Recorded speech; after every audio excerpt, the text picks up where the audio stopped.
अस्सलाम वालेकुम नाज़रीन, प्रोग्राम इंतज़ामिया के साथ मैं हूँ आपकी मेज़बान किरण जमाल और आज एक नए एपिसोड के साथ मौजूद है हम सेंट्रल हॉस्पिटल, जिसे फिर बेनज़ीर भुट्टो शहीद हॉस्पिटल का नाम दे दिया गया था।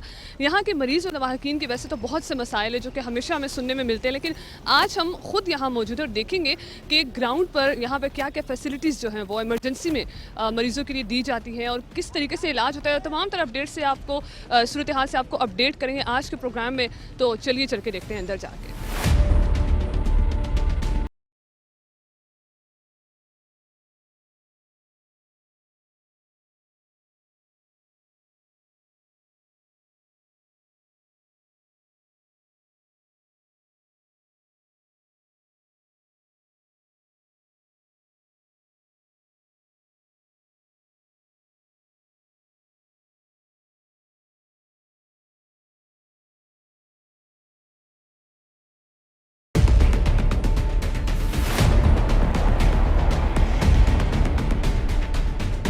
मैं फैज़ाबाद हाईवे से। अच्छा, तो ये बताएं कि यहाँ पे इस हॉस्पिटल आने का क्या मकसद था और इलाज कैसे चल रहा था?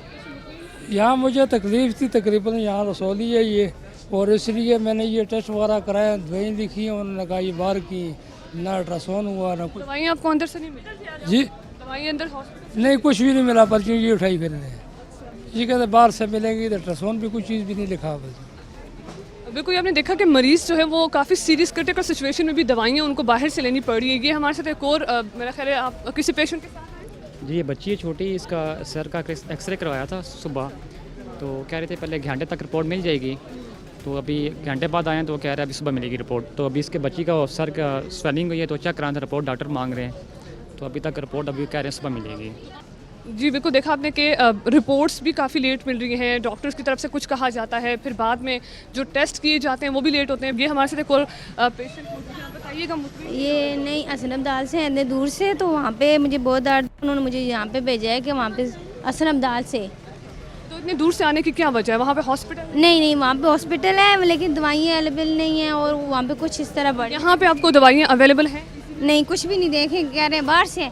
मैंने अभी डॉक्टर के पास गई, मैंने कहा अंदर से मैं अफोर्ड नहीं कर सकती, मुझे ऐसी कोई दवाई लिख दें जो अंदर से मिले। कहते हैं नहीं, बाहर से मिलेंगी आप। डॉक्टर्स का कहना है कि मखसूस दवाइयाँ हैं जो ज़रूरी होती है सेहत के लिए, वो यहाँ पे मिल रही हैं। अभी कहते हैं जाएँ आप इमरजेंसी से 5 नंबर कमरे में जाएँ, वहाँ से आपको कुछ शायद दर्द के लिए मिल जाए। तो ये मैं पर्ची में आपके सामने है, मैं लेके जा रही हूँ अभी वहाँ पे। मुझे शदीद किस्म का दर्द है टांगों में, और उस दर्द की सिचुएशन में डॉक्टर्स आपको कह रहे हैं कि आप मेडिसिन जो हैं वो खुद ढूंढने जाएं। हाँ जी, कहते हैं जाएँ आप, बाहर से आपको मिलेंगी दवाइयाँ, बाहर की लिखी। ऐसी कोई दवाई नहीं है जो आपको अंदर से मिल? मुझे कोई भी नहीं मिली, अभी मैं जा रही हूँ, अभी मुझे बाहर से लेनी पड़ी। अभी यकीन माने वहाँ से इतने दूर से, मैं किराया आपको पता है कितना है, 3000 हमने गाड़ी वाले को दिया है, वहाँ से इधर शिफ्ट हुए हैं, अभी गाड़ी में आए हैं, तो यहाँ पे कोई दवाई हमें नहीं मिली। जी अस्सलाम वालेकुम, मैं अभी आया हूँ इनको चेकअप करवाने के लिए। इन्होंने लिखा है जी एक्सरे कराएं, एक्सरे यहाँ लिखते हैं, फिर कहते हैं वहाँ पे जाएं, वहाँ पे जाके पैसे जमा करवाएं। सिचुएशन में आपको भेजा जाता है एक्सरे के लिए? जी ये डॉक्टर साहब ने भेजा है, 400 रुपये भी लिया है, और यहाँ से आप देखें वहाँ पे जाना, फिर वहाँ से घूम के फिर हमने जाके वहाँ पे एक्सरे कराने। एक डिपार्टमेंट है 702, फिर वहाँ पे गए हैं, फिर वो कहते हैं आप पिछली साइड पे जाएं। अब एक मजदूर आदमी कहाँ लग जाएगा? ये तो MS को चाहिए ना, कोई इंसानियत के तरीके से चले ना, इनमें इंसानियत ही कोई नहीं है। अभी ये एक्सरे किए, डॉक्टर साहब कोई नहीं है।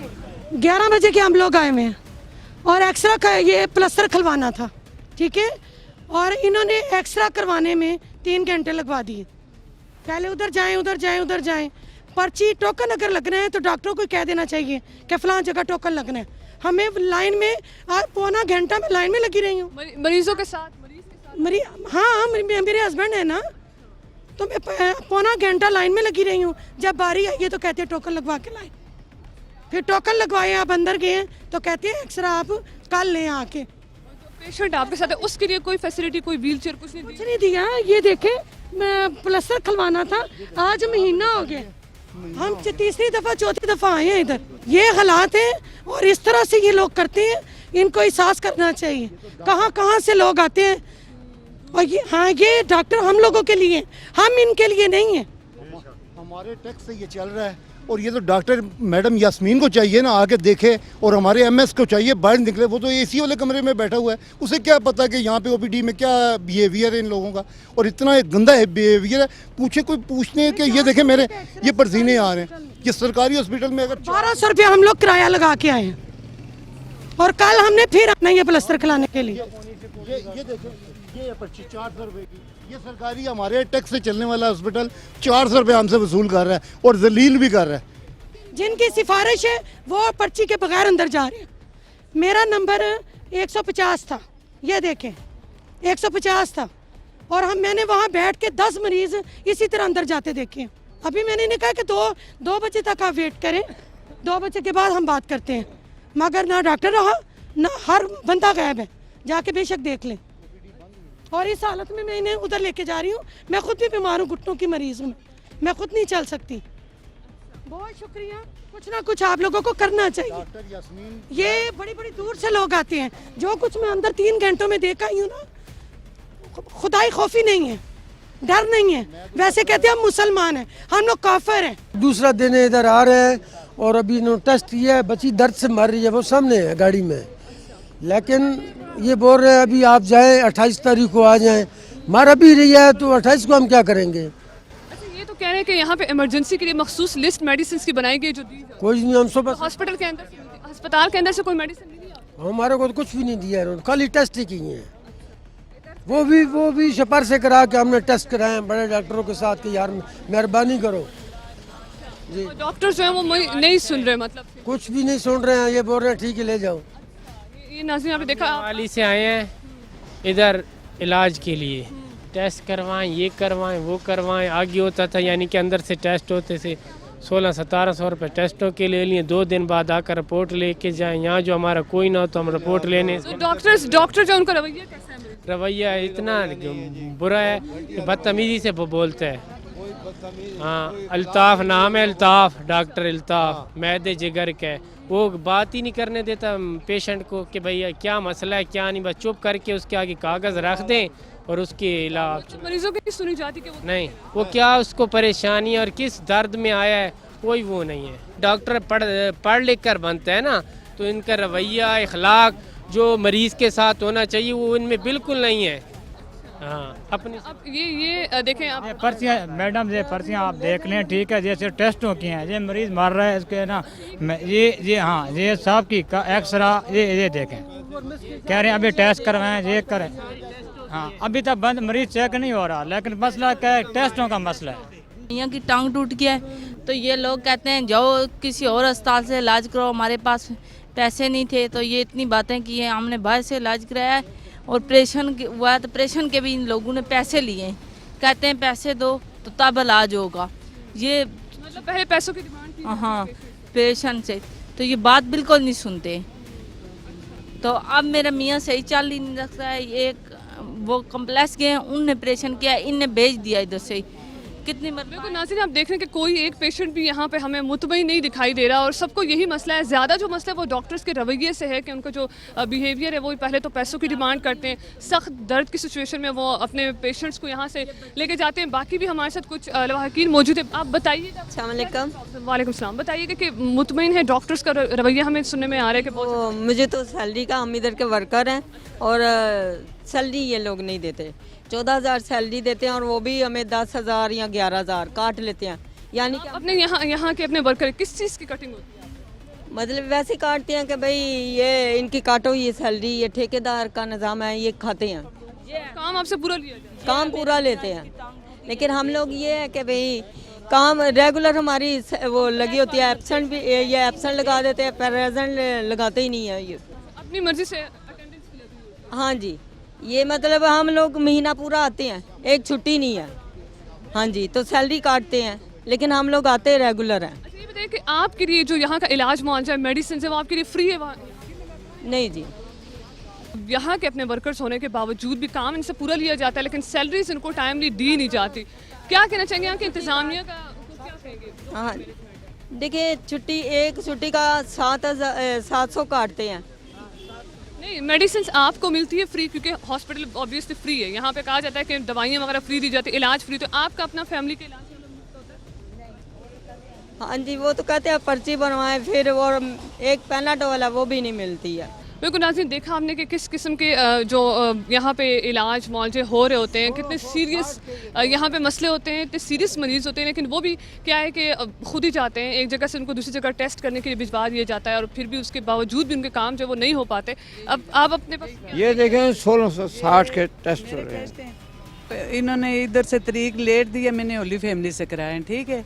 होली फैमिली से करा के आए इधर आई टेस्ट कराने के लिए, चेक कराने के लिए। कदे एक कमरे में भेजते हैं, कदे दूसरे में भेजते हैं, कोई भी एक कहता है जी मैं खुद हूँ।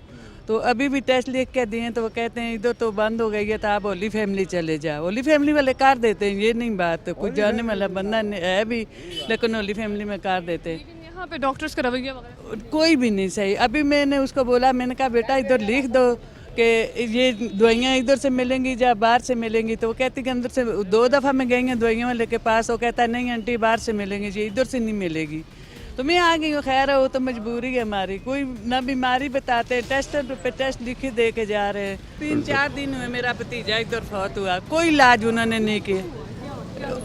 उसकी पैदाशी नमूनी थी ना, कोई इलाज भी उन्होंने नहीं किया, बल्कि अभी वो नर्सरी है, कोई इलाज भी उन्होंने नहीं किया। जब वो मौत की मुंह में आ गया तो वो कहते हैं आपका बच्चा सीरियस, आप इसका दस्तखत कर दो हमें।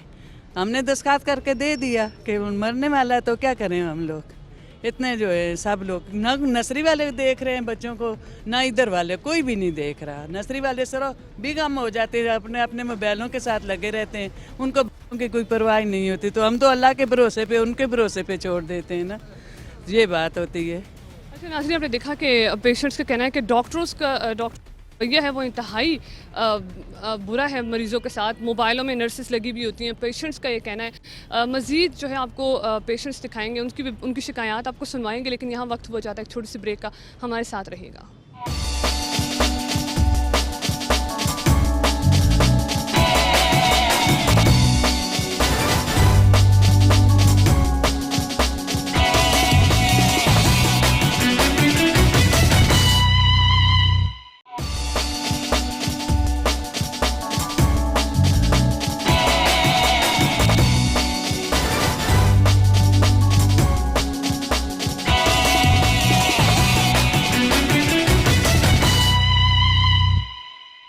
बिल्कुल, वेलकम बैक करेंगे प्रोग्राम में एक मरतबा फिर आपको। बाहर आपने देखा कि पेशेंट्स जो थे उनके क्या मसाइल थे, क्या कुछ कहा उन्होंने, क्या क्या डिमांड्स है, मरीज़ों की क्या डिमांड्स थी। मौजूद हूँ मैं यहाँ पे एडिशनल मेडिकल सुपरिटेंडेंट डॉक्टर इनायतुर्रहमान जो है वो हमारे साथ मौजूद हैं। उनसे थोड़ी गपशप भी करेंगे और थोड़ा सा ये भी पूछेंगे कितने अरसे से यहाँ पे काम कर रहे हैं और क्या क्या इकदाम जो हैं वो अब उठाए जा रहे हैं और क्या इकदाम जो वो उठाए गए हैं उनकी मौजूदगी में। अस्सलाम वालेकुम सर, कैसे हैं आप? वालेकुम अस्सलाम जी। अच्छा, अब बताइएगा कि कितना अर्सा हो गया आपको यहाँ पे being a media spoke person और being a like additional medical superintendent? मैं तकरीबन 10 साल हो गए हैं मुझे बेनज़ीर भुट्टो हॉस्पिटल में, और एज एडिशनल मेडिकल सुपरिटेंडेंट मैं 2 साल से काम कर रहा हूँ। ठीक। अच्छा, तो बताइएगा कि कैसा चल रहा है यहाँ पे काम आपके मुताबिक, क्योंकि बाहर हमने देखा कि पेशेंट्स से जो हमने बात की, कुछ लोग हमें मुतमईन भी दिखाई दिए ऑब्वियसली, लेकिन कुछ जो पेशेंट्स थे, बल्कि ज़्यादातर कुछ ऐसे पेशेंट्स थे जो कि काफ़ी गुस्से में भी थे, काफ़ी उनका कहना था कि यहाँ पे कुछ ऐसी चीज़ें जो कि प्रोवाइड नहीं की जाती मेडिसिन के लिहाज से, डॉक्टर्स के बिहेवियर के लिहाज से। उस लिहाज से आपको क्या लगता है क्या चीज़ें हैं जो इम्प्रूव होनी चाहिए और क्या चीज़ें जो कि आप पब्लिक को कहना चाहेंगे? देखिए जी, बीइंग टर्शरी केयर हॉस्पिटल, हम तकरीबन जो रावलपिंडी डिवीज़न है उसके जो पॉपुलेशन है तकरीबन 80 लाख की आबादी, उससे ज़्यादा है, वो सारी की सारी BBH में आती है। मेन रोड का हॉस्पिटल है ये, और मेन रोड पे होने की वजह से जितने भी लोग हैं उनके लिए इजी एक्सेस है, वो सब के सब यहाँ पे आते हैं। तो जो हॉस्पिटल कैपेसिटी है वो थोड़ी सी लिमिटेड है एज़ कम्पेयर टू जो नंबर ऑफ़ पेशेंट डेली आ रहे हैं। तकरीबन 6 से 8 हज़ार पेशेंट डेली हॉस्पिटल में रिपोर्ट होता है। उनके साथ उनके अटेंडेंट्स भी होते हैं, 2 या 3 अटेंडेंट्स हर पेशेंट के साथ होते हैं। तो इनको कैटर करना, क्योंकि हॉस्पिटल की बिल्डिंग निस्बतन पुरानी है, अभी हम रीडिज़ाइन करने के लिए हमने गवर्नमेंट को रिक्वेस्ट भी की है इसको कि इसको एक्सटेंड किया जाए मज़ीद। फिर हमारे ऊपर इस्लामाबाद का लोड भी आ रहा है। इस्लामाबाद के पिंप से सबसे ज़्यादा रेफरल हमारे पास पिंप से आ रही है। पिंडी के अपने जो हॉस्पिटल हैं, पिंडी की अपनी तहसीलें हैं, वो लोग भी इधर आ रहे हैं। तो डेफिनेटली इश्यूज़ तो होते होंगे जब भी ओवर क्राउडिंग होती है, जब भी पेशेंट्स का लोड ज़्यादा होता है as compare to number of doctors, तो कोई ना कोई इश्यूज़ तो क्रिएट होते होंगे। हम उसको देर एंड दिन जो ही हमारे पास कंप्लेंट आती है, जो ही हमारे पास कोई पेशेंट हमें रिपोर्ट करता है या कोई कंप्लेंट होती है, हम उसको रिज़ॉल्व करते हैं जब हमारे इल्म में लाई जाती है। जो मेडिसिन की अवेलेबिलिटी है, मेडिसिन के ऊपर भी हम लोग कोशिश करते हैं कि जितनी गवर्नमेंट की प्रोवाइडेड लिस्ट है हमारे पास, वो सब के सब हमारे पास मौजूद रहें हर वक्त। बाज़ औक़ात सप्लाई चेन जो है ना, उसमें थोड़े से इश्यूज़ आते हैं कि हमारे ऑर्डर्स प्लेस होते हैं, उसमें DTL का जो इशू है वो तकरीबन 60 डेज़ उनका टाइम होता है, वो क्लियरेंस में टाइम लगता है, वो एक प्रोसीजर है, जब तक वो क्लियर नहीं होता तब तक हम मेडिसिन प्रोवाइड नहीं कर सकते लोगों को। सप्लाई हमारे पास मौजूद होती है। एमरजेंसी जो गवर्नमेंट की इंस्ट्रक्शंस हैं, तकरीबन 116 मेडिसन है जो हॉस्पिटल फार्मूलरी है हमारी, उसके अंदर वो अप्रूव्ड हैं, वो सब के सब आइटम्स मौजूद हैं। इक्का दुक्का ऐसे आइटम्स होते हैं जो डॉक्टर लिखते हैं जो कि ड्रैप रजिस्टर्ड नहीं होते, कुछ आइटम्स वो हॉस्पिटल सप्लाई नहीं कर सकता क्योंकि वो हमारी परचेज़ में ही नहीं आते। बाकी इसके अलावा इंशाल्लाह ना हमारी कोशिश होती है एडमिनिस्ट्रेशन की कि हम अपनी जो हद मुमकिन कोशिश है उसके अंदर लोगों के मसाइल हल करें। अच्छा सर, अब ये तो आपने बताया कि काफ़ी ज़्यादातर मेडिसिन आपके मुताबिक आप कह रहे हैं कि ज़्यादातर मेडिसिन जो है वो अवेलेबल होती हैं और कुछ ऐसी मेडिसिन होती हैं एक दो जो कि नहीं होती, लेकिन कुछ पेशेंट्स जो हमने बाहर भी देखे उनको हमने देखा कि इंतहाई वो किसी खस्ता हाली में पेशेंट ऐसे हैं जो चल भी नहीं पा रहे हैं, उनके पास व्हील चेयर तक उनको नहीं प्रोवाइड की जाती है और उनका ये कहना है कि इसी तरह हमें निकाल दिया जाता है कि आप जाएं इस डिपार्टमेंट से उस डिपार्टमेंट पे, आप टेस्ट करा के आए। तो काफ़ी पे वो फ्रस्ट्रेशन में नज़र आए। तो आप तो एक तरफ कह रहे हैं कि कुछ मेडिसिन हैं जो कि नहीं हैं, बाकी सारी हैं, लेकिन ऐसे पेशेंट्स हमें बाहर मिले जिनके पास कोई किसी किस्म की मेडिकेशन, यहाँ तक कि फ़र्स्ट एड भी उनको नहीं दी जा रही थी। नहीं मैडम, इस तरह की तो बात नहीं है। फ़र्स्ट एड तो एमरजेंसी हमारी तकरीबन मतलब डेली जो पेशेंट लोड है फ़र्स्ट एड का या RTS का सबसे ज़्यादा लोड हम कैटर कर रहे हैं। 80 पेशेंट्स एवरेज हमारी RTS का लोड है। इस तरह फायर आर्म इंजरीज़ हैं, तो ये टर्शियरी हॉस्पिटल है, ये तो नामुमकिन बात है कि यहाँ पे फ़र्स्ट एड भी ना दी जा रही है। ये तो लोड आप हैंडल तो कर रहे हैं, ठीक है, लेकिन अब देखिए पेशेंट्स ऐसे भी थे जिनका सबसे बड़ा कंसर्न ये था कि डॉक्टर्स का बिहेवियर उनके साथ बिल्कुल भी सही नहीं है। चलो अगर लोड है वो तो एक ऑब्वियस बात है, हमें देखने को नज़र आ रहा था कि काफ़ी सारे लोग थे, लेकिन इस सब सिचुएशन में अगर एक डॉक्टर अपना रवैया अच्छा रखता है तो मेरा ख्याल है पेशेंट का आधा मसला जो है वो मेंटली भी फिजिकली उधर ही ख़त्म हो जाता है। तो कुछ पेशेंट्स बल्कि ज़्यादातर हमें ये कह रहे थे कि ज़्यादा इश्यूज़ ये होते हैं कि डॉक्टर्स का रवैया ऐसा है कि मतलब जैसे एक जानवर के साथ भी नहीं किया जाता। हम खुद गए, हमने उनसे बात की तो हमें पता चला, क्योंकि इससे पहले तो हमें लग रहा था कि नहीं ठीक है सब सही है, कोई इशू नहीं है। तो इस लिहाज से बताइएगा कि उसको इम्प्रूव करने के लिए आप आपस में अपने डॉक्टर्स को, अपने यंग डॉक्टर्स, ऑब्वियसली सारे एक जैसे नहीं होंगे लेकिन कुछ डॉक्टर्स हैं, उसके लिए आप कोई इकदाम उठा रहे हैं? देखिए जी, एटीट्यूड इशू मैं ये नहीं कहता कि 100% सही होगा, इश्यूज़ आते रहते हैं। उसमें डॉक्टर्स की भी कुछ ड्यूटी टाइमिंग्स का इशू होता है, कुछ ही होता है कि पेशेंट्स ऐसे होते हैं, कोल्ड पेशेंट्स होते हैं और डॉक्टर प्रेफर करता है किसी और पेशेंट को, उस वक्त उसने इमरजेंसी केयर देनी होती है।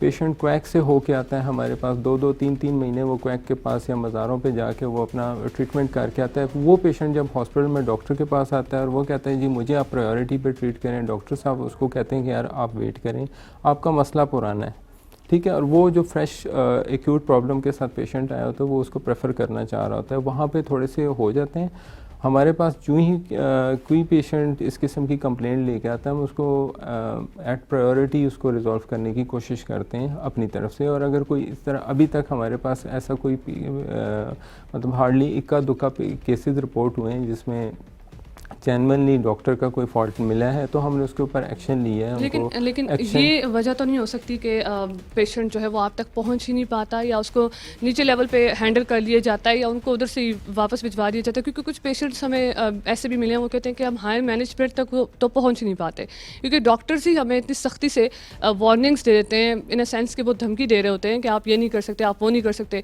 फिर हम आपसे बदला लेंगे, ये वो। तो क्या ऐसी कोई सिचुएशन है आपकी तरफ से, आप तक इस तरह के कोई पेशेंट्स या प्रॉब्लम्स सुनने में आते हैं? नहीं मैडम, ऐसी कोई बात नहीं है। हमारे जो पोर्शन है वहाँ पे हमारे अपने फोकल पर्सनस बैठे हुए हैं, वहाँ पे हमारे DMS साहिबान मौजूद हैं, कंप्लेंट बॉक्सेस लगे हुए हैं, हमारे नंबर डिस्प्लेड हैं मुख्तलिफ़ जगहों पे।